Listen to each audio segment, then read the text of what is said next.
ہمارا YouTube channel جعفر Khan official subscribe کریں۔ جو اپنے آپ خود اپنی مثال ہیں۔ میری مراد جناب حضرت مولانا محمد نظام صاحب قاسمی دامت برکاتہم کی ذات گرامی ہے۔ میں بلا کسی تمہید کے حضرت والا کو اس شعر کے ساتھ زحمت سخن دے رہا ہوں۔ لے کے جامع خطابت کی سرمستیاں، لے کے جامع خطابت کی سرمستیاں، واعظ اہل سنت چلے آئیے۔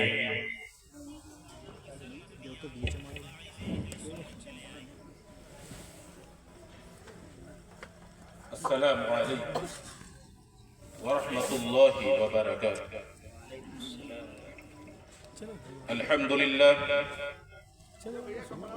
الحمد للہ رب العالمین، الرحمن الرحیم، مالک یوم الدین، والصلاة والسلام علی اشرف الانبیاء والمرسلین، والصلاة والسلام على خاتم النبيين،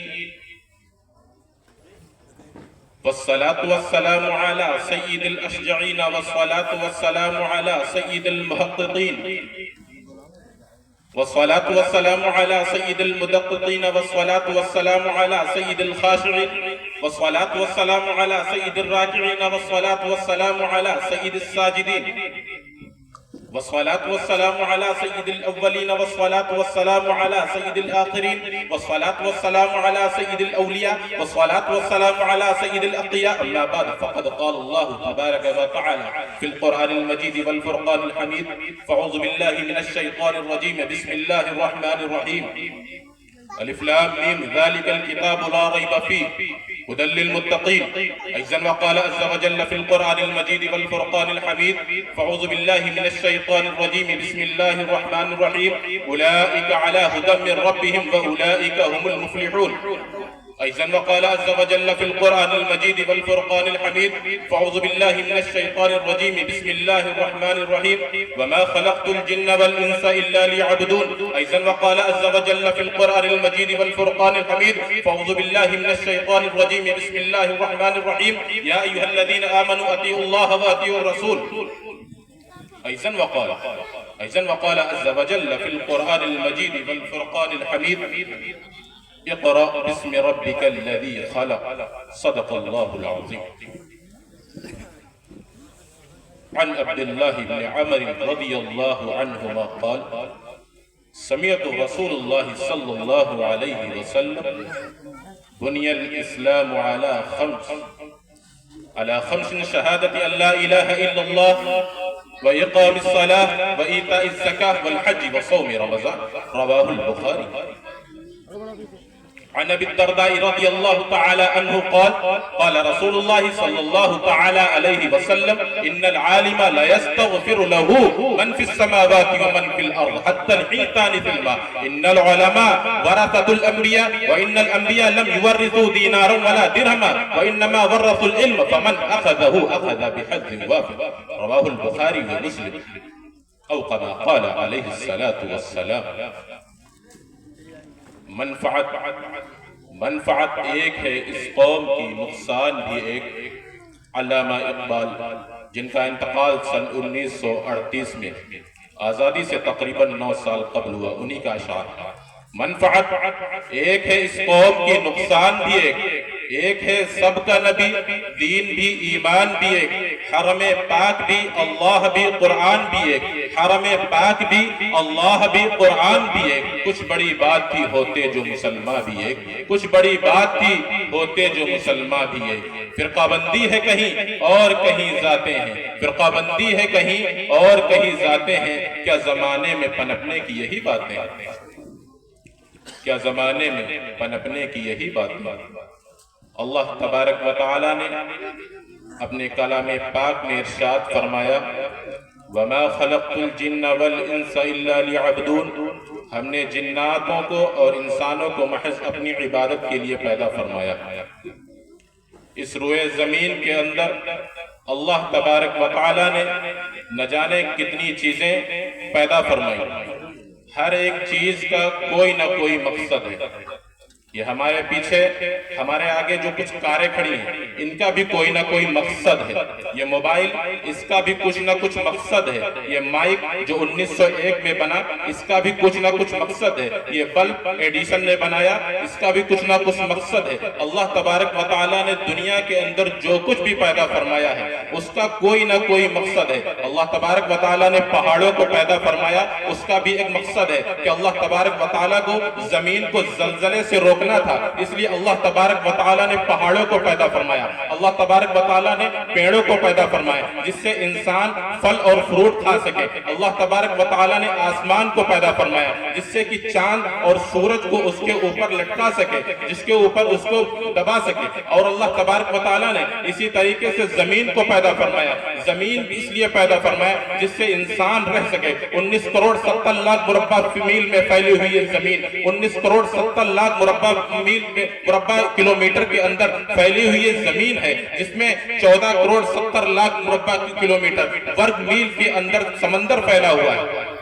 اس کا بھی ایک مقصد ہے. اللہ تبارک و تعالیٰ کی تقریباً 80% مخلوق پانی کے اندر سمندر کے اندر رہتی ہے, اس کا بھی ایک مقصد ہے. لیکن انسانوں کو پیدا کرنے کا مقصد کیا تھا؟ انسانوں کو پیدا کرنے کا مقصد کیا تھا؟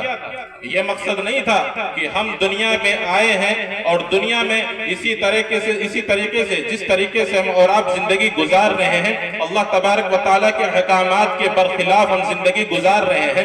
اللہ تبارک و تعالیٰ کے رسول صلی اللہ تعالیٰ علیہ وسلم ہمارے پیارے نبی حضور محمد مصطفیٰ صلی اللہ تعالیٰ علیہ وسلم کے احکامات کے مطابق زندگی نہیں گزار رہے. اللہ تبارک و تعالیٰ کے احکامات مقدسہ کے مطابق زندگی نہیں گزار رہے. ہم نے اپنی زندگی اس دنیا کے اندر ہم نے یہ زندگی غیر مذاہبوں کے اعتبار سے غیر مذاہبوں کے مثل ہم نے زندگی گزارنا شروع کر دیا.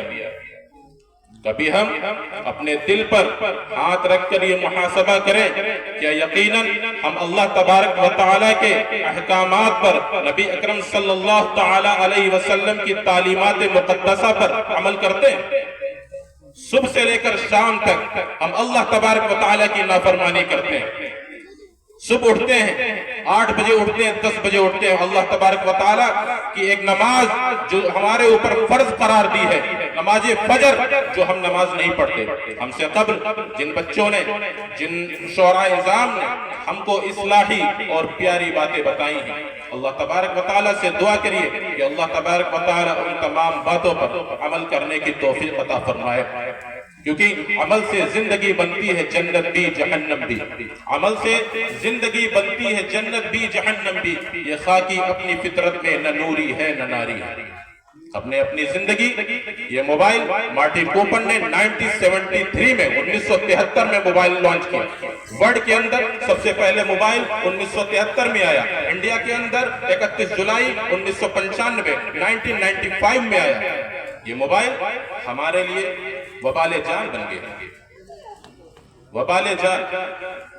ہم نے اس موبائل کا غلط استعمال کس طریقے سے کرتے ہیں سارے لوگ جانتے ہیں. صبح سے لے کر شام تک ہم نے اپنے نوجوان بچوں کو ان کے ہاتھوں میں یہ موبائل تھما دیا. اس موبائل کا مقصد یہ نہیں تھا. اس موبائل کا مقصد یہ تھا کہ ہم اس موبائل کے اندر دین کی اصلاحی باتیں, معلومات, ریسرچ کر سکیں. حضرت علی میاں رحمت اللہ علیہ جن کی کتاب تاریخ دعوت و عزیمت, اس کو پڑھیے, اس میں کیا لکھا ہوا. انہوں نے کتنی اصلاحی اور اتنی دینی باتیں اس میں بیان فرمائی ہیں جو ہم آپ کے سامنے رکھ نہیں سکتے, اتنا وقت نہیں ہے. ہم نے اپنی دینی کتابوں سے, علماء کرام سے, صلحاء سے ہم نے دوری بنائی. ہم نے دین سے دوری بنائی تو اس کے باوجود دین سے جو ہم نے دوری بنائی تو علماء سے دوری بن گئی. ہم کبھی رابطے میں نہیں رہتے, کبھی علماء کے قریب نہیں بیٹھتے. ہم اس طریقے سے چوراہوں پر بیٹھتے رات کے 12 بجے تک. ہم اپنے گھر والوں سے دور رہتے. اور والدین ایسے ہیں, والدین کے اوپر مجھے وہ ہوتا ہے, فخر ہوتا ہے, والدین کے اوپر مجھے افسوس ہوتا ہے کہ والدین کو یہ پتہ نہیں چلتا میرا بچہ گھر میں آیا یا نہیں آیا. دوسروں کے دروازے پر بیٹھ کر رات کے 12 بجے تک موبائل کو چلا رہے ہیں۔ ہم نے دنیا کا دورہ کیا، تقریباً یو پی کے تمام ضلعوں کا دورہ کیا، ہم نے ابھی دوسرے راجیوں کا بھی دورہ کیا۔ میرا جہاں تک تحقیق، ہماری تحقیق ہے، اس وقت امت کے اندر اگر سب سے زیادہ بگاڑ ہے تو وہ موبائل کی وجہ سے، موبائل کی وجہ سے بگاڑ۔ یہ موبائل ہم کو جہنم کے راستے پر لے کر جا رہا ہے۔ میں اپنی بات کو لمبی نہ کرتے ہوئے یہیں پر اپنی بات کو ختم کرتا ہوں کہ اللہ سے دعا کریے کہ اللہ تبارک و تعالی ہم کو اہدنا الصراط المستقیم پر چلنے کی توفیق عطا فرمائے۔ وآخر دعوانا الحمدللہ رب العالمین۔ السلام علیکم ورحمۃ اللہ۔